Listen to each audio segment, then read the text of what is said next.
Satnam, the path of love, the path to God is what I'd like to share my heart with you today about. Sometimes people ask me, Marcia, what do you believe? Maharajkar, I mean, like, what is it? Is it Kundalini? Is it Jesus? Is it, what? Well, in some way, I would say all of it. But it's more than that. My heart knows, my soul knows that we're all going the same place. That the one love, the Ekonkar, God, whether we call it God, divine love, Yahweh, Allah, and the many different names that we as humans have tried to define, put a label on this force that we all somehow understand and feel is running creation, is our consciousness, is where we came from, and is where we're going, and is where we are right now, right? So for me, I was a little girl raised by a mama who was Catholic. My mom was a single mom. She fell in love with my dad, who was not who she was married to, and I came out of that love. And in that, we were sort of kicked out of the Catholic Church because my mom would later then marry Elvin, who adopted me, and he was a divorced man. And long story short, the Catholics didn't do divorced people. Anyways, so we're kicked out of the Catholic Church, which always, as a little kid, when you're little, you perceive it in your own way. So that was a real blow to my relationship with Jesus. It was like, what the heck is that? That was mean, And then I was in all kinds of churches, Mormon churches, Baptist churches, born-again churches. And then I kind of got put off by the whole thing because of hell and judgment and, the idea of some Christian teachings that felt to me like we're in and you're out. That just didn't set with me. It's like, how can that be? How can a God that loves me, exclude? What if you just made a mistake? So I go on my way, still believing in God and having a very, very strong foundation with Mary Magdalene and Mother Mary. And I knew that they would straighten me out. I just had to stay in prayer and stay the course, which led me to Self-Realization Temple with Yogananda. And Yogananda wrote so much. He was just an amazing, his heart was so big. And he was, for the first time I heard about the divine mother. He was divine mother. And that resonated like, oh my God, of course there's a divine mother. And Yogananda wrote this huge book, big volume called The Universal Christ. And he brings in all of this history and in text about Yeshua ben Joseph, Jesus the Christ, going to India during those missing years in the Bible from 12 to 30. And in India, they have record of him being there and being with Babaji and learning the breath work and the mantra and the skill of a yogi. And when you watch him as he returns in the biblical stories, he has this real yogic way about him that makes him very different than the Jewish culture of the time. So he's very much to me like a Guru Nanak, where he Nanak was very present to the Hindu and the Muslim religions and the conflict. And so Yeshua comes with this yogic heart back into the Jewish faith and accepts the Gentiles and the Syrians, and he tries to do a Guru Nanak thing. Like Jesus was like, we are all needing to be together and love God as one. So there's that. And then as I've gotten older, I used to go to this church, Unity. One of my very first teachers was a man named Gregory Penn in my early 20s. And Gregory was Jewish, and he would always kind of, a little disrespectful, a little slangy. He would say, JC is a Jew. And it's like, yes, Yeshua ben Joseph he came from a Jewish upbringing. So I have always felt in my heart, like, that's important.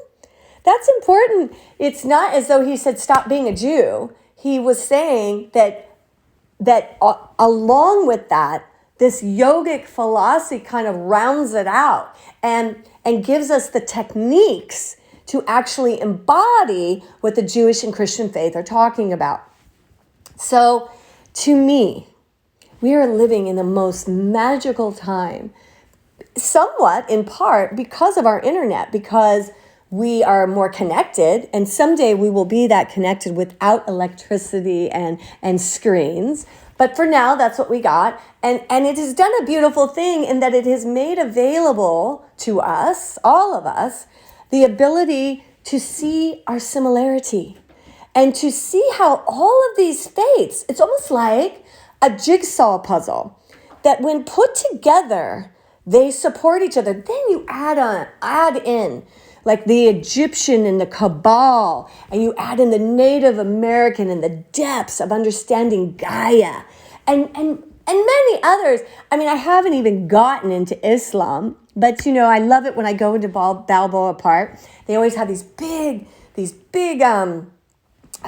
booths that say, Jesus was Islam, because Jesus Christ is in the book of, oh gosh, I'm totally forgetting the name of their book, the Quran. So, I mean, he's not Muhammad, but he's definitely respected and in there.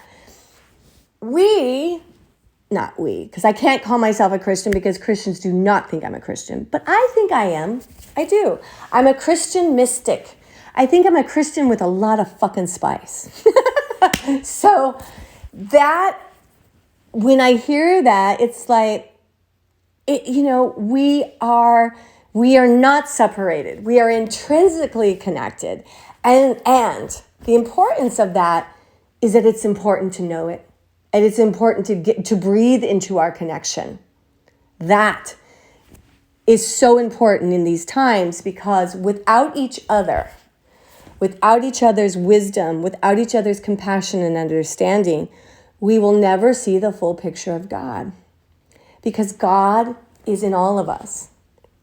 God is not just me, not just Christ, not just Kundalini yogis, not just one thing. God is all.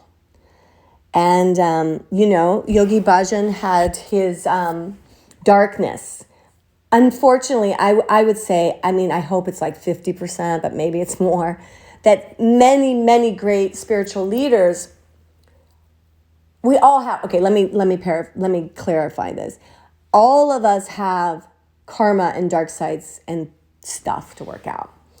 And what happens, and you need to understand this, what happens the more we do the practice and the more we get closer to God, it's very powerful. It's very intoxicating. And the problem is many of us, myself included, become self-righteous and a know-it-all. And we become above God's law and we do horrible things. And it's super sad because it puts a bad name on Kundalini, or it puts a bad name on Christianity. And that's so sad, because obviously these paths are full of beauty and wonderful people. And then it's also got people who make big mistakes. And that's called life, right? One of the things I love, I'm sorry, and I'll get his name the next time we talk, this particular rabbi that I follow, that is a rabbi who believes that Yeshua ben Joseph, Jesus, was the Messiah. And one of the things he talks about is the importance of humility. And this really touches my heart. I cannot stress enough. And I think I stress this a lot because I'm teaching a very, very, very, very, very powerful practice, Kundalini. We call it the Maharaj method because it is like a spiritual quilt. You're not getting Kundalini, just Kundalini. You're getting Christ mysticism, and you're getting, understandings that I learned from Yogananda. And every teacher at Great Divine Flow has their own, spiritual path that is woven in to these techniques. To me, Kundalini Yoga is technique only. It isn't God. It is technique to find God. It is techniques to build a safe place, a safe sanctuary inside of you. And it is designed to deliver you to the heart of God inside of you. And in that, when we feel our soul, it is intoxicating, and the soul is powerful. And we become more powerful. And this is where humility is essential, because I am so powerful in my love. And I don't know what's best for you. I don't know everything. I only know, really the only thing I know for sure is what my soul wants Marcia to do. Now, my soul has put me in the position to be a Kundalini teacher and to share. I share and teach, but I don't see myself as a leader. Your soul is your leader. Your soul is your guru, just like mine is. And so everything that God presents to you in this day, breathe into it and check it out with your soul. What do you think, soul? How should I understand this, soul? What does this open up for me, soul? Right? And when we do this, when we take enough time with spiritually learning and then spiritually listening and then spiritually absorbing, we don't go off half-cocked. And believe me, I go off half-cocked more than I wish I would. And the reason I do it, I'm not a bad person, you're not a bad person, it's because I get excited. It's like, oh my God, this is so fucking cool. But I have, in the last 6 months, said, okay, hold up. It is cool, Mars. But you need to step back and really absorb this and let your soul teach you about the significance and the appropriateness of whatever, excuse me, is being revealed and embodied at that point in my life. And so at the Great Divine Flow, then we do that as a group. We do it as a community. We are learning how to love better.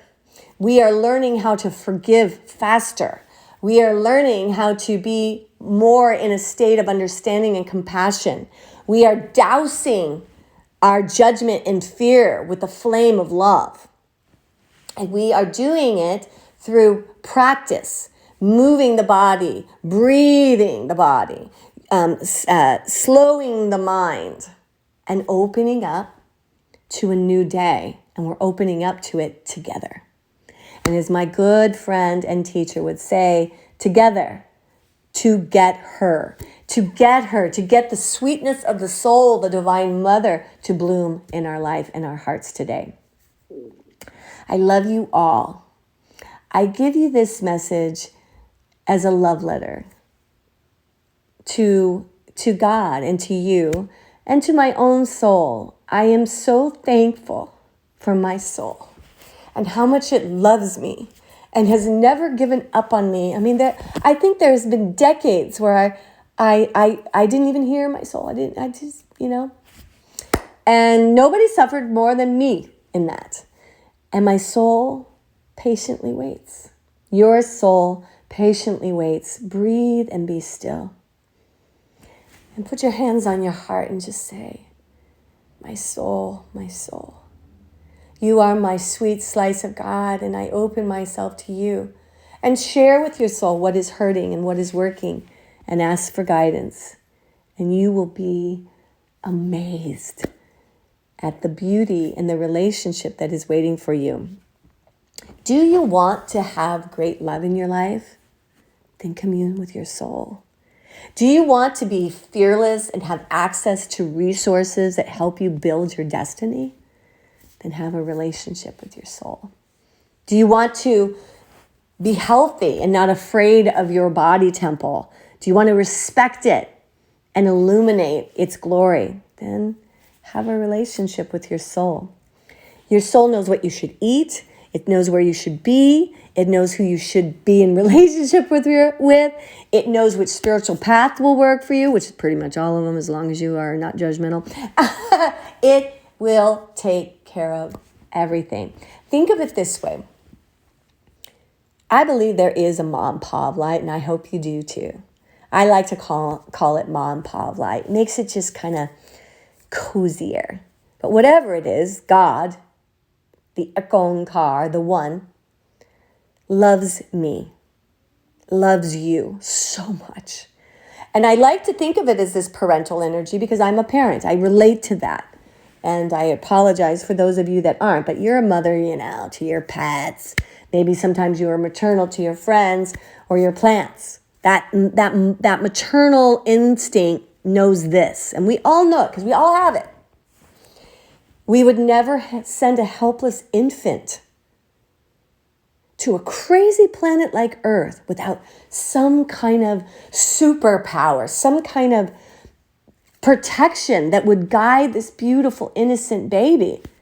And of course it does. God has sent us with our souls. That is a portion of the greatness of the One. And this soul has everything you need today.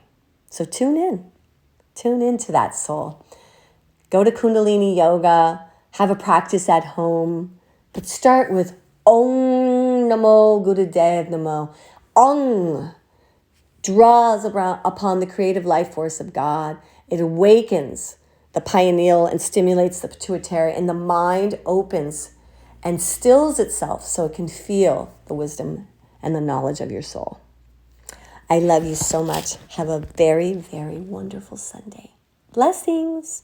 There's lots of beautiful things coming. The Tower of Light is this week on Wednesday, and it's very powerful. We're going to be having a full moon in Gemini, and Mother Mary is going to be with Mary Magdalene in our journey. And that is our setup for Friday night, where I will be there with Anne Ajayakar, and we are doing the GDF Women's Circle. Oh my gosh, my cat just dumped over something. We're doing the Women's Circle, and we are doing some beautiful techniques with Mother Mary and Mary Magdalene to hear our soul's message. And we are going to do a Kriya to strengthen our resolve and strength, because hearing it, right, and doing it is a different thing. So we're going to do a Kriya so that we can obey that voice. We're really going to celebrate the heroes, the heroic hearts that Mother Mary has, and Mary Magdalene, and embody that and learn from it so that we can have that blessing in our lives too. So that will be Friday at 6:30 p.m. Anyways, I love you. Happy Sunday. Enjoy every moment.